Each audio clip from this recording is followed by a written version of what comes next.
அத்தியாயம் 42. என் குருவுடன் கழித்த கடைசி நாட்கள். குருஜி, இன்று காலை உங்களை தனியாக காண்பதில் மிக்க மகிழ்ச்சி. நான் நறுமணம் வீசும் பழங்கள் மற்றும் ரோஜா மலர்களின் பாரத்தை சுமந்து கொண்டு செராம்பூர் ஆசிரமத்திற்கு அப்பொழுதுதான் வந்து சேர்ந்திருந்தேன். ஸ்ரீ யுக்தேஸ்வர் என்னை அடக்கத்துடன் நோக்கினார். உனது கேள்வி என்ன? குருதேவர் தப்புவதற்கு வழி தேடுவது போல் அறையில் அங்குமிங்கும் நோக்கினார். குருஜி, நான் தங்களிடம் ஓர் உயர்நிலை பள்ளி இளைஞனாக வந்தேன். இப்பொழுது நான் ஒரு வளர்ந்த மனிதன். ஏதோ ஒன்றிரண்டு நரை கூட தென்படுகிறது. தாங்கள் என்னை சந்தித்த அந்த நேரத்திலிருந்து இதுவரை மௌனமான அன்பை என் மீது பொழிந்திருந்தும் முதலில் சந்தித்த அந்த தினத்தன்று மட்டும்தான் ஒரே ஒரு தடவை தாங்கள் நான் உன்னை நேசிக்கிறேன் என்று கூறினீர்கள். நான் அவரை கெஞ்சியவாறு நோக்கினேன். குருதேவர் தன் பார்வையை தாழ்த்தினார். யோகானந்தா, சொல்லற்ற இதயத்தில் செவ்வனே பாதுகாக்கப்பட்டு வரும் இதமான எண்ணங்களை நான் வறண்ட சொற்றொடர்களில் வெளிப்படுத்த வேண்டும் என்கிறாயா? குருஜி, நீங்கள் என்னை நேசிக்கிறீர்கள் என்பது எனக்கு தெரியும். ஆனால் என் செவிகள் அச்சொற்களை உங்கள் வாயால் கேட்க வேண்டுமென்று துடிக்கின்றன. உன் விருப்பப்படியே ஆகட்டும். என் இல்லற வாழ்வில் நான் யோக முறையை பயிற்றுவிக்க ஒரு மகனுக்காக அடிக்கடி ஏங்கியதுண்டு. ஆனால் நீ என் வாழ்வில் வந்ததும் நான் திருப்தியடைந்து விட்டேன். உன்னில் நான் என் மகனைக் கண்டேன். இரு தெளிந்த கண்ணீர் துளிகள் ஸ்ரீ யுக்தேஸ்வரது கண்களில் துளித்தன. யோகானந்தா, நான் உன்னை என்றுமே நேசிக்கிறேன். உங்கள் பதிலே சொர்க்கத்திற்கு எனக்கு அனுமதி சீட்டாகும். அவரது சொற்களினால் என் மனத்தின் பாரம் இறங்கி நிரந்தரமாக கரைந்தது. அவர் உணர்ச்சி வசப்படாதவர் என்பதும் தன்னிறைவு பெற்றவர் என்பதும் எனக்கு தெரியும். இருந்தாலும் அவரது மௌனத்தைக் கண்டு நான் அதிசயித்திருக்கிறேன். சில சமயங்களில் நான் அவரை முழுவதும் திருப்தி செய்வதில் வெற்றியடையவில்லையோ என்று கூட பயந்திருக்கிறேன். அவரது சுபாவம் என்றும் முழுதும் புரிந்து கொள்ள முடியாதபடி விசித்திரமான ஒன்று. அவர் வெளி உலகத்தின் மதிப்பீட்டை என்றோ கடந்து விட்டதனால் ஆழங்காண முடியாத சலனமற்ற சுபாவத்தை கொண்டவர். சில தினங்களுக்குப் பிறகு நான் கல்கத்தா ஆல்பர்ட் கூடத்தில் பெருந்திரளான மக்கள் கூட்டத்தில் பேசினேன். ஸ்ரீ யுக்தேஸ்வர் சந்தோஷ் மகாராஜாவுடனும் கல்கத்தா மேயருடனும் மேடையில் அமர ஒப்புக்கொண்டார். அவர் என்னிடம் ஒன்றும் கூறவில்லை. ஆனால் நான் பேசும் பொழுது அவரை அடிக்கடி நோக்கியதில் அவர் மகிழ்ச்சி அடைந்தாரென தோன்றியது. பிறகு செராம்பூர் கல்லூரியில் பழைய மாணவர் கூட்டத்தில் பேச வேண்டி வந்தது. நான் என் பழைய வகுப்பு தோழர்களை நோக்கிய போதும் அவர்கள் தங்கள் சொந்த பைத்தியக்கார துறவியை நோக்கிய போதும் சங்கோஜமின்றி ஆனந்த கண்ணீர் பெருகியது. நல்ல நாவன்மை படைத்தவரான என் தத்துவ பேராசிரியர் டாக்டர் கோஷால் என்னை வரவேற்க முன்வந்தார். எங்கள் பழைய மனஸ்தாபங்களெல்லாம் காலம் என்ற ரசவாதியால் கரைக்கப்பட்டு விட்டது. செராம்பூர் ஆசிரமத்தில் டிசம்பர் மாத கடைசியில் மகர சங்கராந்தி உற்சவம் ஒன்று கொண்டாடப்பட்டது. வழக்கம் போல ஸ்ரீ யுக்தேஸ்வரின் சீடர்கள் அருகிலிருந்தும் தூரத்திலிருந்தும் வந்து குழுமியிருந்தனர். பக்தி சங்கீர்த்தனங்கள், கிறிஸ்டோதாவின் தேன் இனிமை குரலில் தனிப்பாடல்கள், இளஞ்சீடர்கள் பரிமாறிய விருந்து, ஆசிரமத்தின் திறந்தவெளி முற்றத்தில் விண்மீன்களின் கீழ் கூட்டம் நிறைந்த சபையில் குருதேவரின் ஆழ்ந்த உணர்ச்சிகரமான சமய உரை, நினைவுகள் நினைவுகள் கடந்த கால ஆண்டுகளின் இனிய விழாக்கள். இருந்தாலும் இன்றிரவு ஒரு புதிய அம்சம். யோகானந்தா, தயவு செய்து இந்த கூட்டத்தில் ஆங்கிலத்தில் உரை நிகழ்த்து. வழக்கமே இல்லாத இந்த புதிய கோரிக்கையை விடுவிக்கும் பொழுது குருதேவரது கண்கள் மின்னின. கப்பல் மேல் தளத்தில் எனது முதல் ஆங்கில உரைக்கு முன்னர் நான் திண்டாடியதை நினைக்கிறாரோ? நான் அந்த கதையை என் சகோதர சீடர்களின் கூட்டத்தில் கூறி எங்கள் குருவிற்கு மனதார வணக்கம் செலுத்தி உரையை முடித்தேன்.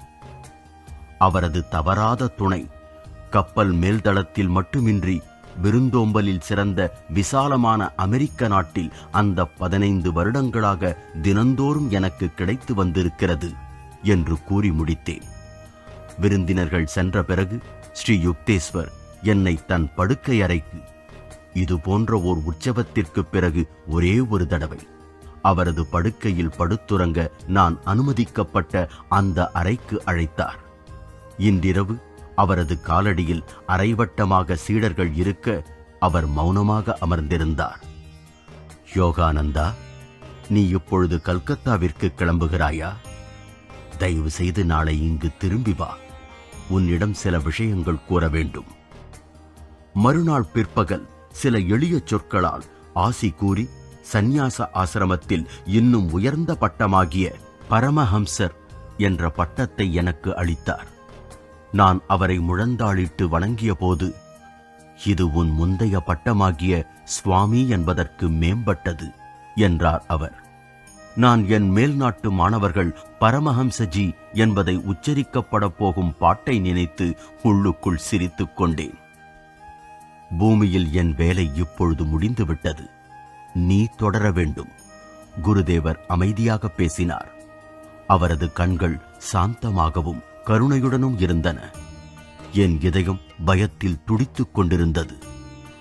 பூரியில் உள்ள நமது ஆசிரமத்தின் பொறுப்பை ஏற்றுக்கொள்வதற்கு யாரையாவது அனுப்பு. ஸ்ரீ யுக்தேஸ்வர் தொடர்ந்தார். நான் எல்லாவற்றையும் உன் பொறுப்பில் விட்டுச் செல்கிறேன். நீ உன் வாழ்க்கை மற்றும் ஸ்தாபன படகை வெற்றிகரமாக செலுத்தி தெய்வீக கரைக்கு அழைத்துச் செல்வாய். நான் கண்ணீருடன் அவரது பாதங்களை தழுவினேன். அவர் எழுந்து என்னை அன்புடன் ஆசிர்வதித்தார். மறுநாள் ராஞ்சியிலிருந்து சுவாமி சேவானந்தர் என்ற பக்தரை அழைத்து அவரை பூரியிலுள்ள ஆசிரமத்தின் பணிகளை மேற்கொள்ளும்படி அனுப்பி வைத்தேன். பிறகு என் குரு அவரது சொத்துக்களை பற்றி சட்டப்படி செய்ய வேண்டிய விவரங்களை என்னிடம் கலந்து பேசினார். அவர் காலத்திற்கு பிறகு அவரது 2 ஆசிரமங்களையும் மற்ற சொத்துக்களையும் அவரது உறவினர்கள் கைப்பற்றிக் கொள்ளக்கூடிய எந்த வழக்கும் இல்லாமல் இருக்க வேண்டுமே என்று அவர் கவலை கொண்டிருந்தார். அவர் எல்லாவற்றையும் தரும காரியங்களுக்கு மட்டுமே உபயோகப்படுத்தும்படி பத்திரம் எழுதி ஏற்பாடு செய்துவிட விரும்பினார். குருதேவர் கிதர்பூருக்கு செல்வதற்கு எல்லா ஏற்பாடுகளும் சமீபத்தில் செய்யப்பட்டன. ஆனால் அவர் செல்லவில்லை. என் சகோதர சீடர் அமூலயா பாபு ஒரு நாள் மதியம் இதை என்னிடம் குறிப்பிட்டார். எனக்கு மனத்தில் முன்னுணர்வு நடுக்கம் ஒன்று ஏற்பட்டது. நான் வலியுறுத்தி கேட்ட கேள்விகளுக்கு நான் கிதர்பூருக்கு இனி போக மாட்டேன் என்று ஸ்ரீ யுக்தேஸ்வர் பதிலளித்தார். ஒரு வினாடி குருதேவர் ஒரு பயந்த குழந்தையைப் போல் நடுங்கினார். உடற்கூட்டின் மேல் இயல்பாகவே ஏற்படும் பற்று பெரிய மகான்களிடையே கூட கொஞ்சம் இருக்கத்தான் செய்கிறது என்று பதஞ்சலி எழுதியுள்ளார். குருதேவர் மரணத்தை பற்றிய சில உரைகளில் வெகு நாட்கள் அடைபட்டிருந்த ஒரு பறவை தான் பழக்கப்பட்டிருந்த கூண்டை விட்டு கிளம்ப கதவு திறந்த பிறகு கூட சிறிது தயங்குவது போல் என்று வழக்கமாக கூறியிருக்கிறார். குருஜி, நான் விசும்பலுடன் மன்றாடினேன். அப்படி சொல்லாதீர்கள். அம்மாதிரியான சொற்களை என்னிடம் என்றுமே கூற வேண்டாம். ஸ்ரீ யுக்தேஸ்வரின் முகம் அமைதி நிறைந்த புன்னகையுடன் தளர்ந்தது. அவர் தனது 81வது பிறந்த தினத்தை எட்டிக் கொண்டிருந்த போதிலும் அவர் நன்றாகவும் பலமாகவும் இருந்தார். வாயால் பேசாவிட்டாலும் நுட்பமாக உணர்ந்த என் குருவின் அன்பென்னும் சூரிய ஒளியில் நாளுக்கு நாள் திளைத்து சீக்கிரத்தில் நிகழவிருக்கும் தன் மரணத்தை பற்றி அவர் காட்டிய குறிப்புகளையெல்லாம் நான் என் மனத்திலிருந்து அகற்றினேன். ஐயா, அலகாபாத்தில் இம்மாதம் கும்பமேளா தொடங்குகிறது. நான் வங்காள பஞ்சாங்கத்தில் மேளா தேதிகளை குருதேவரிடம் காட்டினேன். நீ உண்மையாக அங்கு செல்ல விரும்புகிறாயா? நான் அவரை விட்டு பிரிவதில் அவருக்கிருந்த தயக்கத்தை உணராமல் நான் தொடர்ந்தேன். ஒரு தடவை பாபாஜியின் புனித தரிசனத்தை நீங்கள் அலகாபாத் கும்பாவில் கண்டீர்கள். ஒருவேளை நான் இந்த தடவை அவரை பார்க்க கொடுத்து வைத்திருக்கலாம். நீ அங்கு அவரை காண்பாய் என்று எனக்கு தோன்றவில்லை. பிறகு என் திட்டங்களை தடுக்க விரும்பாமல் என் குரு மௌனமானார். நான் மறுநாள் ஒரு சிறு குழுவுடன் அலகாபாத்திற்கு புறப்பட்ட போது குருதேவர் அமைதியாக வழக்கம்போல் என்னை ஆசிர்வதித்தார். ஸ்ரீ யுக்தேஸ்வரின் நடவடிக்கையில் இருந்து மறைமுகமாக உணர்த்தப்பட்டவைகளின் பொருளை நான் உணராமலேயே இருந்து விட்டேன். ஏனெனில் இறைவன் என்னை குருதேவரின் மரணத்தை நான் செயலற்று கட்டாயமாக காண வேண்டிய அனுபவத்திலிருந்து தடுக்க எண்ணம் கொண்டார் போலும். என் வாழ்க்கையில் எப்பொழுதும் எனக்கு மிகவும் பிரியமானவர்களின் மரணத்தின் போது நான் அந்த காட்சியிலிருந்து வெகு தூரம் விலகி இருக்கும்படி இறைவன் கருணையுடன் அருளியிருக்கிறான். 1936 ஜனவரி 23ஆம் தேதி எங்கள் குழு கும்பமேளாவை அடைந்தது. கிட்டத்தட்ட 20 லட்சத்திற்கும் மேற்பட்ட மக்களின் கூட்டம் கண்கொள்ளா காட்சியாகவும் திணற அடிக்கும்படியாகவும் இருந்தது. தெய்வீக வீடு பெற்றை தேடுவதற்காக உலக கட்டுக்களை துறந்த சந்நியாசிகள் மற்றும் சாதுக்கள் ஆகியோரிடத்திலும் பரமாத்மாவின் பெருமதிப்பின் மீதும் ஓர் ஏழை குடியானவன் கூட உள்ளார்ந்த பயபக்தி வைத்துள்ளான். இதுவே இந்திய மக்களின் வினோதமான தனி சிறப்பாகும். ஏமாற்றுபவர்களும் கபட வேடதாரிகளும் உண்மையில் இருக்கத்தான் செய்கிறார்கள். ஆனால் இந்தியா தங்கள் மேன்மையான ஆசிகளால் நாட்டை ஒளிரச் செய்யும் ஒரு சில மகான்களுக்காக எல்லோரையுமே மதிக்கிறது. இந்த பெருங்காட்சியை கண்டுகொண்டிருந்த மேல் நாட்டவர்க்கு இந்நாட்டின் நாடித்துடிப்பை உணரவும், இந்தியா எவ்வளவு தூரம் ஆன்மீகத்தில் ஊறி காலத்தின் கொடுமைகளை தாங்கக்கூடிய அடக்கவியலாத திறனை அடைந்துள்ளது என்பதை அறியவும் இது ஒரு சிறப்பான வாய்ப்பு.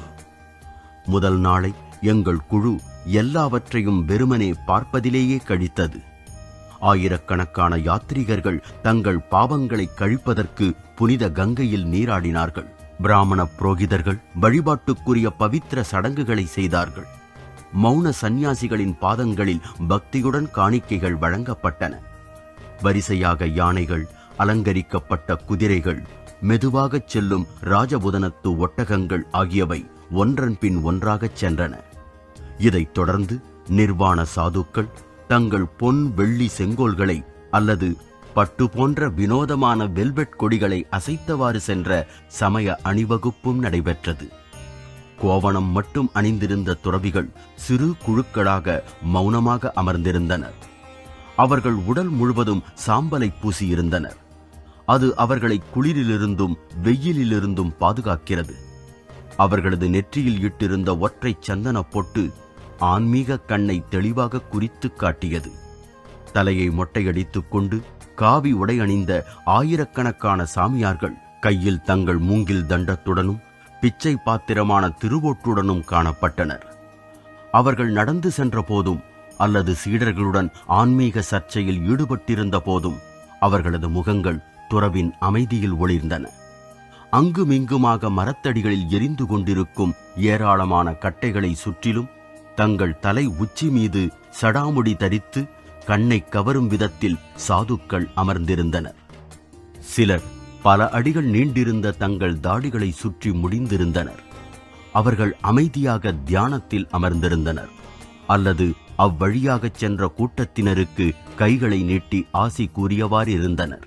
பிச்சைக்காரர்கள், யானை மீது அமர்ந்து சென்ற மகாராஜாக்கள், தங்கள் வளைகளும் கொலுசுகளும் கிண்கிணிக்க பலவித வண்ணங்களில் புடவைகளை அணிந்த மாதர்கள், கைகளை விசித்திரமாக உயர்த்தியபடியே நகரும் பக்கிரிகள், தியானத்திற்குரிய கையூன்றிகளை தாங்கிய பிரம்மச்சாரிகள், ஆழ்ந்த அமைதியில் தங்களின் உள்ளார்ந்த ஆனந்தத்தை மறைத்த வண்ணம் பணிவுடன் செல்லும் எளிய சாதுக்கள், இத்தனை சந்தடிகளையும் மீறி கோயில் மணிகளின் இடைவிடாத அழைப்பை கேட்டோம்.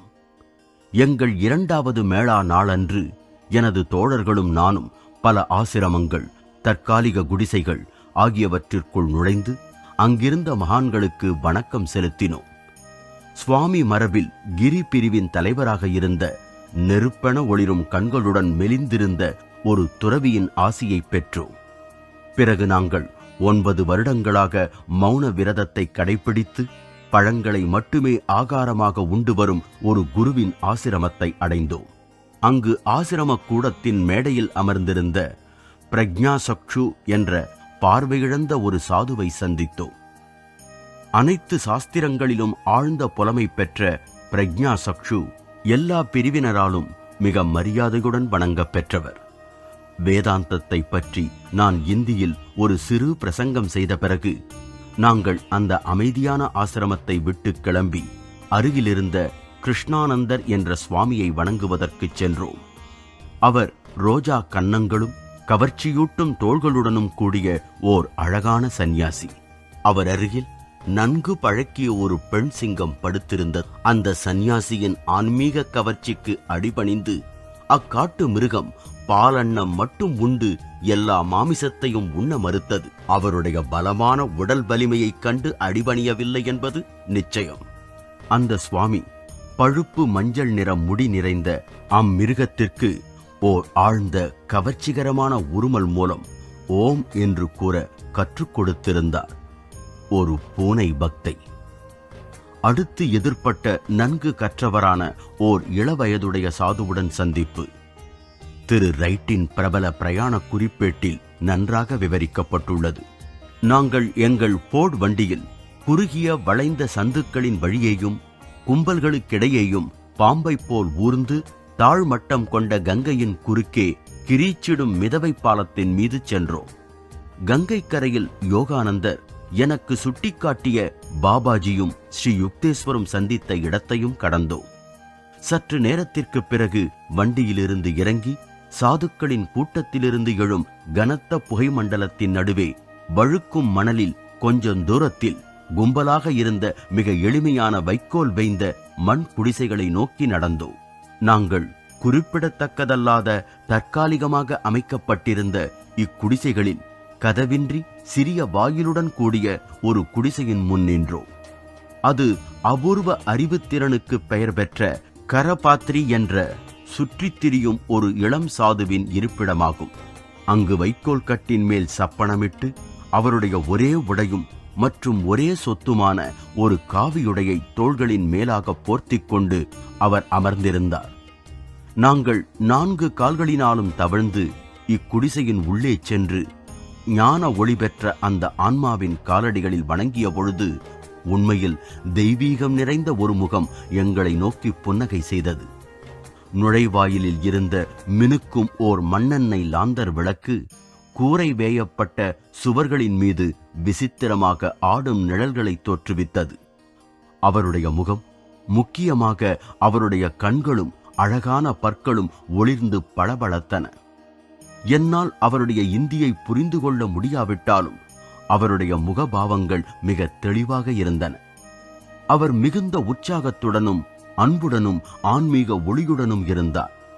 அவருடைய பெருமையை பற்றி யாரும் சந்தேகிக்க முடியாது. இந்த லௌகீக உலகத்தில் எந்த பற்றும் இல்லாதவரின் ஆனந்தமான வாழ்க்கையை நினைத்துப்பார். உடைகளை பற்றிய பிரச்சனையிலிருந்து விடுதலை, உணவை பற்றிய ஆசைகளிலிருந்தும் விடுதலை. பிச்சை எடுப்பதில்லை, ஒரு நாள் விட்டு ஒரு நாள் தவிர சமைத்த உணவை தொடுவதில்லை, கையில் திருவோடு ஏந்துவதில்லை, எல்லா பண சிக்கல்களிலிருந்தும் விடுதலை. கையால் பணத்தை தொடுவதில்லை, பொருள்களை என்றும் பத்திரப்படுத்துவதில்லை, கடவுளையே எப்போதும் நம்பியிருப்பது, போக்குவரத்தை பற்றி கவலையில்லை, வண்டிகளில் எப்போதும் சவாரி செய்வதில்லை, ஆனால் புனித நதிகளின் கரைகளில் எப்பொழுதும் நடந்த வண்ணம் இருப்பது, பற்றுதலின் எந்த வளர்ச்சியையும் தவிர்க்க வேண்டி ஒரு வாரத்திற்கு மேல் எங்கும் தங்காமல் இருப்பது. எவ்வளவு அடக்கமான ஆத்மா! அவர் வேதங்களில் மிக்க புலமை பெற்றவர்.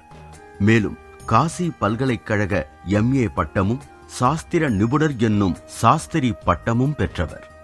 அவர் திருவடிகளில் அமர்ந்ததும் என்னை ஒரு தெய்வீக உணர்வு ஊடுருவியது. இவையெல்லாம் உண்மையான புராதன இந்தியாவை காண வேண்டுமென்ற என் ஆவலுக்கு ஒரு விடையாக தோன்றியது. ஏனெனில் ஆன்மீகத்தில் கரைகண்ட மகான்கள் உள்ள இந்நாட்டின் உண்மையான பிரதிநிதி அவர். நான் கரபாத்திரியின் சுற்றித் திரியும் வாழ்க்கையை பற்றி விசாரித்தேன். தாங்கள் குளிர்காலத்திற்காக எந்த அதிக உடையும் வைத்துக் கொள்வதில்லையா? இல்லை, இதுவே போதும். தாங்கள் புத்தகங்கள் எதுவும் எடுத்துச் செல்கிறீர்களா? இல்லை, நான் சொல்வதை கேட்க விரும்புகிறவர்களுக்கு என் ஞாபகத்திலிருந்து போதிக்கிறேன். நீங்கள் வேறு என்ன செய்கிறீர்கள்? கங்கை கரையில் திரிவேன். இந்த அமைதியான சொற்களை கேட்டவுடன் இவருடைய வாழ்க்கையின் எளிமையை வேண்டி ஏக்கம் என்னை ஆட்கொண்டது. எனக்கு அமெரிக்காவும் என் தோள்களின் மீதிருந்த மற்ற எல்லா பொறுப்புகளும் நினைவிற்கு வந்தன. இல்லை யோகானந்தா, ஒரு வினாடி நான் வருத்தத்துடன் நினைத்தேன். இப்பிறவியில் கங்கை கரையில் திரியும் வாழ்க்கை உனக்கில்லை. அவருடைய ஆன்மீக அனுபவங்களில் சிலவற்றை என்னிடம் அந்த சாது கூறிய பின்னர் நான் அவரிடம் திடீரென்று ஒரு கேள்வி கேட்டேன். நீங்கள் இந்த விவரங்களை சாத்திர புலமையிலிருந்து கூறுகிறீர்களா அல்லது உள்ளார்ந்த அனுபவத்திலிருந்தா? பாதி புத்தகங்களிலிருந்து படித்தவை, மறுபாதி அனுபவத்திலிருந்து என்று நேரடியான புன்னகையுடன் கூறினார்.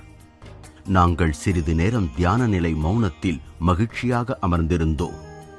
நாங்கள் அவருடைய புனித முன்னிலையிலிருந்து வந்த பிறகு நான் திரு ரைட்டிடம், பொன்மய வைக்கோல் சிம்மாசனத்தில் அமர்ந்திருக்கும் அரசன் அவர் என்றேன். நாங்கள் அன்றிரவு மேளா மைதானத்தில் வானத்து விண்மீன்களின் கீழ் குச்சிகளினால் தைக்கப்பட்ட தையல் இலைகளில் உண்டு எங்கள் இரவு உணவை முடித்துக் கொண்டோம். இந்தியாவில் பாத்திரம் தேய்ப்பது முடிந்த அளவு குறைக்கப்பட்டிருக்கிறது. மேலும் 2 தினங்களை கவர்ந்தெழுத்த கும்பமேளாவில் கழித்தோம். பிறகு வடமேற்கு திசையில் யமுனைக்கரை ஓரமாக ஆக்ராவை நோக்கிச் சென்றோம். மீண்டும் ஒருமுறை நான் தாஜ்மஹாலை நோக்கியவாறு நின்றேன். என் நினைவில் ஜிதேந்திரா என் பக்கத்தில் நின்று அந்த சலவைக்கல் கனவில் வியப்படைந்திருந்தான். பிறகு சுவாமி கேசவானந்தர் இருக்கும் இடமான பிருந்தாவன் ஆசிரமத்தை நோக்கிச் சென்றோம். நான் கேசவானந்தரை நாடிச் சென்ற நோக்கம் இந்த புத்தகத்துடன் தொடர்புடையதாகும். லாகிரி மகாசயரின் வாழ்க்கை வரலாற்றை எழுதும்படி ஸ்ரீ யுக்தேஸ்வர் என்னை பணித்ததை நான் மறக்கவில்லை. நான் இந்தியாவில் தங்கி இருக்கையில் அந்த யோகாவதாரரின் நேரடி சீடர்கள் மற்றும் உறவினர்களை தொடர்பு கொள்ள ஒவ்வொரு சந்தர்ப்பத்தையும் பயன்படுத்திக் கொண்டேன். அவர்களுடைய உரையாடல்களை விரிவான குறிப்புகளாக பதித்துக் கொண்டு சம்பவங்களையும் தேதிகளையும் ஒப்பிட்டு பார்த்தேன். மேலும் போட்டோக்களையும் பழைய கடிதங்களையும் பத்திரங்களையும் சேகரித்தேன். லாகிரி மகாசயர் தொடர்பான என் கைப்பை பெருகத் தொடங்கியது. என் முன்னே சிரமமான நூறாசிரியனின் வேலை இருப்பதை கலக்கத்துடன் உணர்ந்தேன். ஒரு பெரிய மகாகுருவானவரின் வாழ்க்கை சரித்திரத்தை எழுதுவதற்கு வேண்டிய தகுதியை எனக்கு அருளுமாறு பிரார்த்தித்துக் கொண்டேன். அவருடைய அநேக சீடர்கள் தங்கள் குருவை பற்றிய விவரங்களை எழுத்தில் வடிக்கும் பொழுது அவரை பற்றி ஏதும் குறைவாகவோ அல்லது வித்தியாசமாகவோ விவரிக்கப்பட்டு விடலாம் என பயந்தார்கள். பஞ்சனன் பட்டாச்சாரியா ஒரு தடவை என்னிடம், ஒரு தெய்வீக அவதாரத்தின் வாழ்க்கையை வறண்ட சொற்களால் உள்ளபடி எப்படி வெளிக்கொண்டு வர முடியும் என்று குறிப்பிட்டார். அவரது மற்ற நெருங்கிய சீடர்களும் அதே போன்று யோகாவதாரரை தங்கள் இருதயங்களில் சிரஞ்சீவியான குருவாக மறைத்து வைத்திருந்தால் போதும் என திருப்தி அடைந்திருந்தனர். இருந்தாலும் லாகிரி மகாசயர் தன் வாழ்க்கை சரித்திரத்தை பற்றி முன்னோடியாக கூறியதை நினைவில் வைத்துக்கொண்டு நான் அவருடைய வெளி வாழ்க்கையை பற்றிய உண்மைகளை பெறுவதிலும் அவற்றை உறுதிப்படுத்துவதிலும் எந்த முயற்சியையும் கைவிடவில்லை. சுவாமி கேசவானந்தர் பிருந்தாவனத்திலுள்ள அவரது காத்யாயினி பீட ஆசிரமத்தில் எங்களை அன்புடன் வரவேற்றார். அது ஓர் அழகிய நந்தவனத்தின் நடுவில் மிகப்பெரிய கருந்தூண்களுடன் கவர்ச்சிமிக்க தோற்றம் கொண்டு விளங்கிய ஒரு செங்கல் கட்டிடம். அவர் உடனேயே எங்களை லாகிரி மகாசயரின் பெரிதாக்கப்பட்டிருந்த படத்தால் அழகூட்டப்பட்டிருந்த அறைக்கு அழைத்துச் சென்றார். அந்த சுவாமி 90 வயதை எட்டிக் கொண்டிருந்த போதிலும் அவரது சதைப்பிடிப்பான உடல் வலிமையையும் ஆரோக்கியத்தையும் வெளிப்படுத்தியது. நீண்ட முடியுடனும் பனியைப் போன்ற வெளுத்த தாடியுடனும் கண்கள் ஆனந்தத்தில் பளிச்சிட அவர் மெய்யாகவே ஒரு குரு சிரேஷ்டரின் உருவமாக தோற்றமளித்தார்.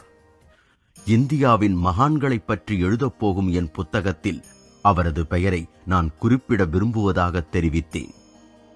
தயவு செய்து தங்கள் ஆரம்ப வாழ்க்கையை பற்றி எனக்கு கூற வேண்டும். நான் புன்னகையுடன் கெஞ்சினேன். பெரிய யோகிகள் சாதாரணமாக அதிகம் பேசுவதில்லை. கேசவானந்தர் அடக்க பாவமான சைகை புரிந்தார். வெளியில் சொல்லும்படியாக எதுவும் இல்லையே. அனுபவ ரீதியில் என் வாழ்வின் பெரும்பாகம் இமயச் சாரல்களில் அமைதியான ஒரு குகையிலிருந்து இன்னொரு குகைக்கு கால்நடையாகச் சென்று ஏகாந்தமான இடங்களில் கழிந்தது எனலாம். கொஞ்ச காலம் ஹரித்வாருக்கு அருகில் நாலாபுறமும் உயர்ந்த மரங்களால் ஆன சோலையால் சூழப்பட்ட இடத்தில் ஓர் ஆசிரமம் அமைத்திருந்தேன்.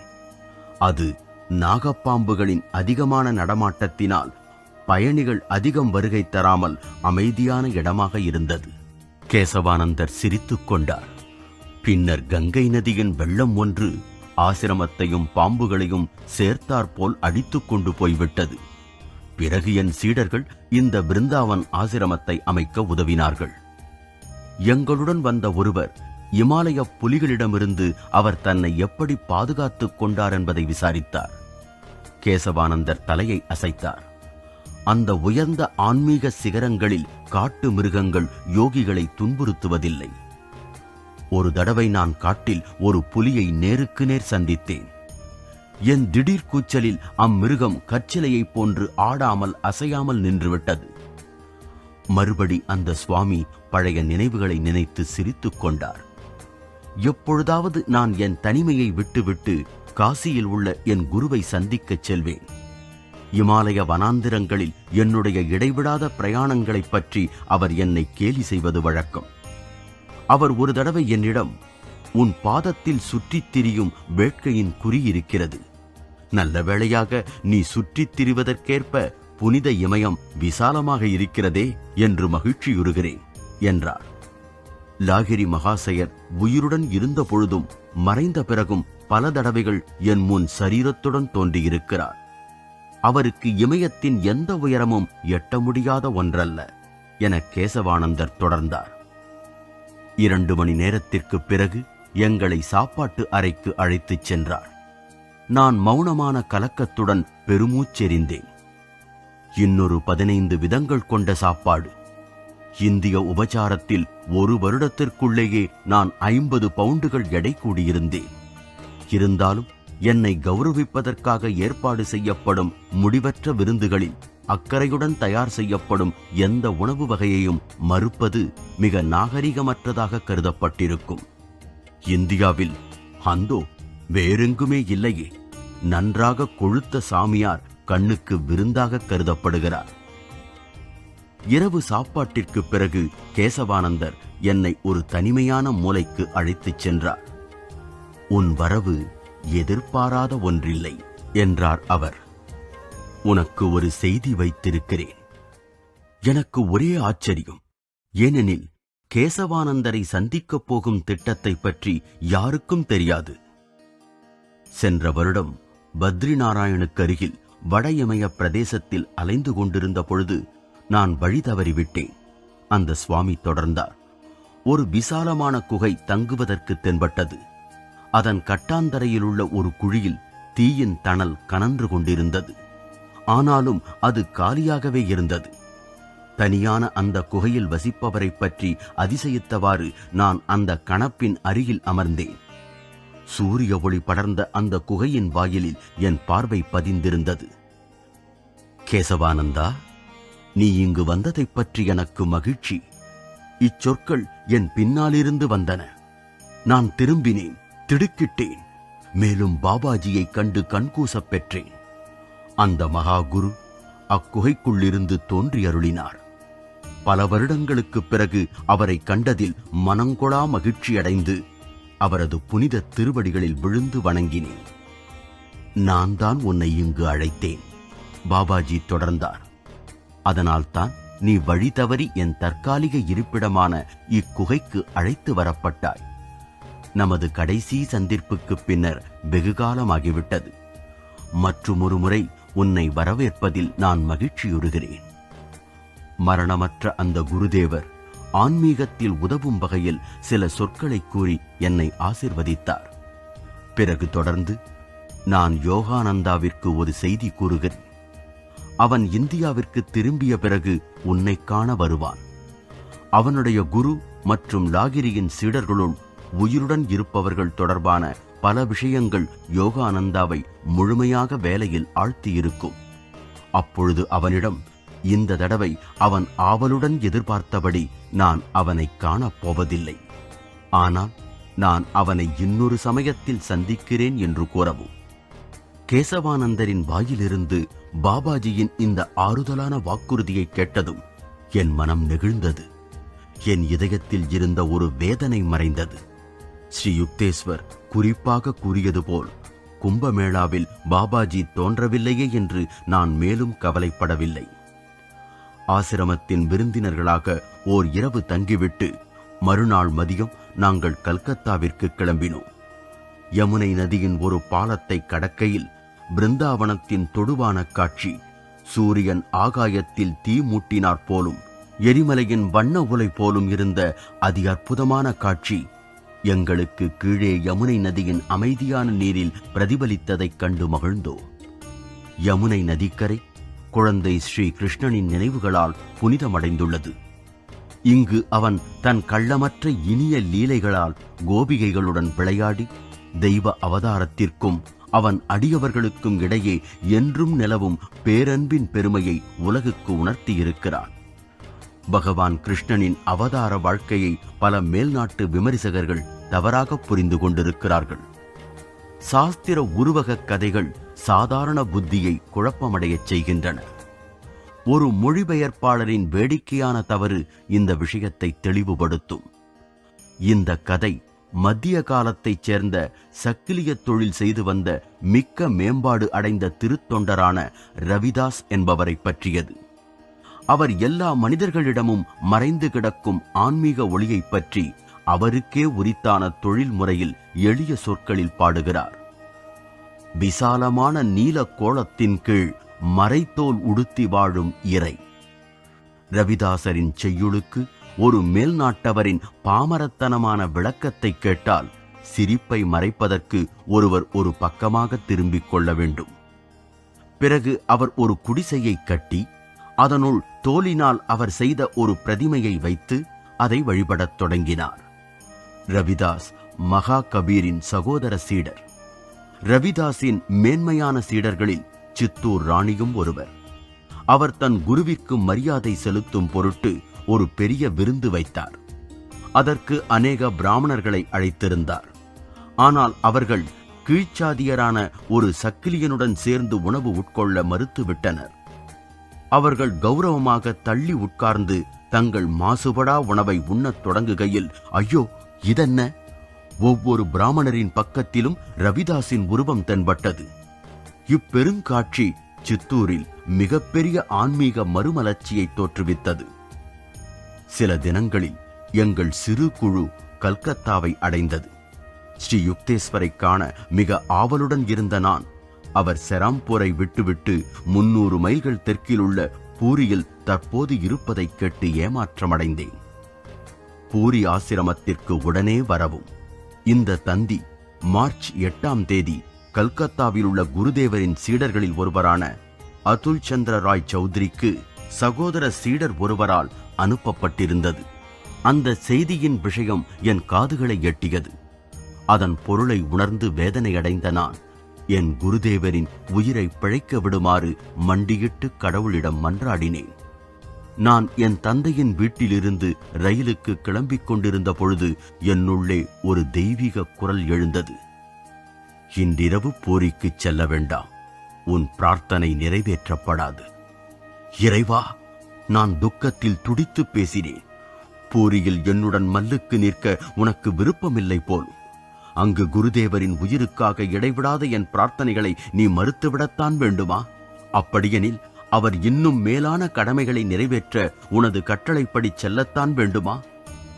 என் உள்மனத்தின் ஆணைக்கிணங்க நான் அன்றிரவு பூரிக்கு புறப்படவில்லை. மறுநாள் மாலை நான் ரயிலுக்கு புறப்பட்டேன்.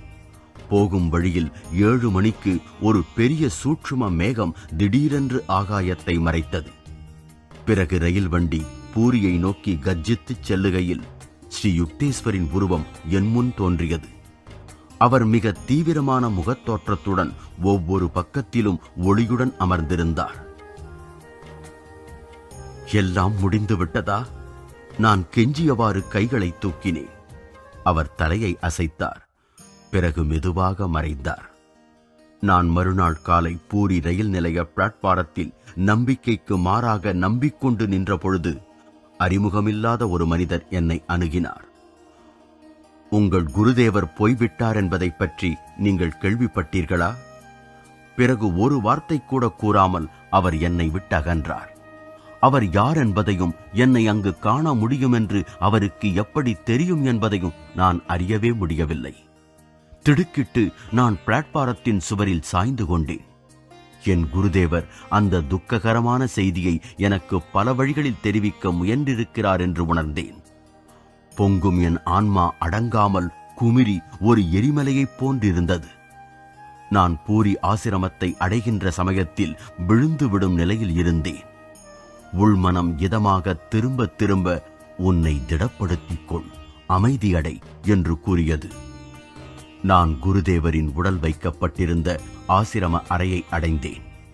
அவரது உடல் நம்ப முடியாத உயிர்க்கலையுடன் ஆரோக்கியமும் அழகும் சேர்ந்த காட்சியாக பத்மாசனத்தில் அமர்ந்திருந்தது. குருதேவர் இறப்பதற்கு கொஞ்ச காலம் முன்பு அவர் ஜுரத்தினால் லேசாக நலக்குறைவுற்றிருந்தார். ஆனால் அவர் பரம்பொருளுடன் ஒன்றுவதற்கு முதல் நாள் அவரது உடல்நிலை முழுதும் சரியாகிவிட்டது. எத்தனை தடவை நான் அவர் அன்பு உருவத்தைக் கண்டாலும் என்னால் அதில் உயிர் இல்லை என்று நம்ப முடியவில்லை. அவர் மேனி வழவழப்பாகவும் மிருதுவாகவும் இருந்தது. அவரது முகத்தில் தெய்வீக அமைதி குடிகொண்டிருந்தது. அவர் தெய்வீக அழைப்பின் நேரம் வந்தவுடன் தன் உடலை உணர்வுடனேயே நீத்திருக்கிறார். வங்காள சிங்கம் போய்விட்டது. நான் கலக்கத்தில் கதறினேன். நான் மார்ச் 10ஆம் தேதி செய்ய வேண்டிய உத்தர கிரியைகளை சரிவர செய்தேன். சந்நியாசிகளுக்குரிய பழமையான சடங்குகளுடன் ஸ்ரீ யுக்தேஸ்வர் அவரது பூரி ஆசிரமத்தின் தோட்டத்தில் புதைக்கப்பட்டார். பின்னர் அவரது சீடர்கள் அருகிலிருந்தும் தூரத்திலிருந்தும் சமராத்திரி தினத்தில் அவருடைய ஞாபகார்த்த சடங்கில் பங்கெடுத்து தங்கள் மரியாதையை செலுத்த வந்திருந்தனர்.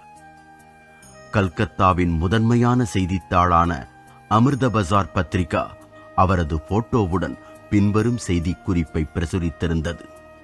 81 வயதான ஸ்ரீமத் சுவாமி ஸ்ரீ யுக்தேஸ்வர் கிரி மகாராஜ் அவர்களது மரண பண்டாரா, அதாவது திவச சடங்கு மார்ச் 21 பூரியில் நடந்தது. இந்த சடங்குகளுக்கு அநேக சீடர்கள் பூரிக்கு வந்திருந்தனர். பகவத்கீதைக்கு விளக்க உரை எழுதிய மிக சிறப்பானவர்களில் ஒருவரான சுவாமி மகாராஜ் அவர்கள் காசியின் யோகிராஜ் ஸ்ரீ ஷியாமாச்சரண் லாகிரி மகாசயருடைய முக்கிய சீடராவார். சுவாமி மகாராஜ் இந்தியாவில் பல யோகதா சத்சங்க செல்ஃப் ரியலைசேஷன் ஃபெலோஷிப் மையங்களை நிறுவியவராவார். மேலும் அவருடைய முக்கிய சீடரான சுவாமி யோகானந்தருக்கு மேலை நாடுகளில் யோக இயக்கத்தை பரப்புவதற்கு மிகுந்த ஊக்கமளித்தவர். ஸ்ரீ யுக்தேஸ்வரின் தீர்க்க தரிசன திறனும் ஆழ்ந்த ஞானமும் தான் சுவாமி யோகானந்தருக்கு கடல் கடந்து சென்று அமெரிக்காவில் இந்திய மகாத்மாக்களின் உபதேசத்தை பரப்புவதற்கு வேண்டிய ஆதார சக்தியாயிருந்தது. பகவத்கீதை மற்றும் இதர ஆன்மீக நூல்கள் பற்றிய ஸ்ரீ யுக்தேஸ்வரின் உரைகள் கிழக்கு மேற்கு நாடுகளின் தத்துவத்தில் அவருக்கிருந்த ஞானத்தை பறைசாற்றுகின்றன. மேலும் மேல்திசை கீழ்த்திசை நாடுகள் ஆகிய இரண்டிற்கும் இடையிலுள்ள ஒற்றுமையை தெளிவுபட தெரிவிப்பதாக அமைந்துள்ளன. அனைத்து சமயங்களின் ஒற்றுமையில் அவர் நம்பிக்கை வைத்திருந்ததால் ஸ்ரீ யுக்தேஸ்வர் மகாராஜ் பல்வேறு பிரிவுகளையும் சமயங்களையும் சார்ந்த தலைவர்களின் ஒத்துழைப்புடன் சாது சபாவை நிறுவினார். இதன் நோக்கம் சமய உண்மைகளை விஞ்ஞான ரீதியில் புகட்டுவதாகும்.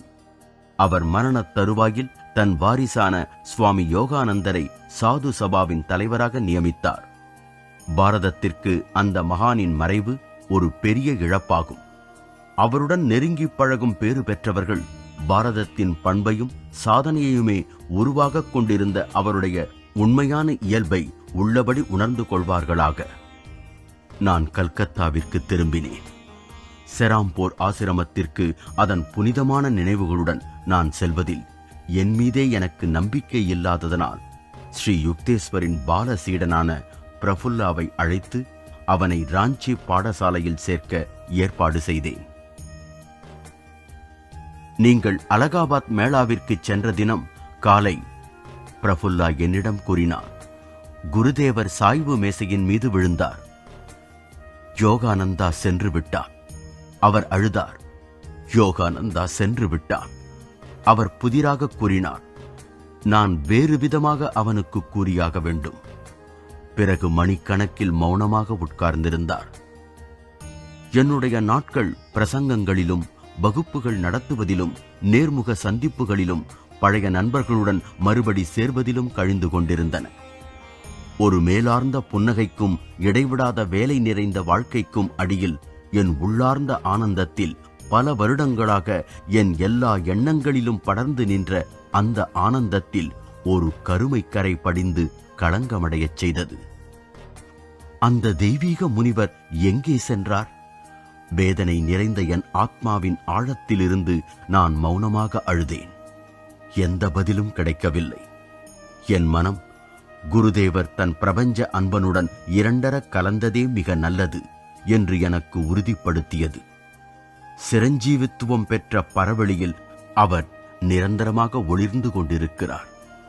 திரும்பவும் நீ என்றுமே அவரை பழைய செராம்பூர் ஆசிரமத்தில் காண முடியாதே. என் இதயம் புலம்பியது.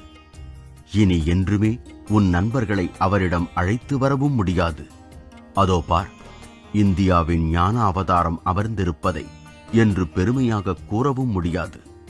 திரு ரைட் ஜூன் மாத ஆரம்பத்தில் எங்கள் குழு மும்பையிலிருந்து மேலை நாட்டிற்கு கப்பலேறி செல்ல ஏற்பாடு செய்தார்.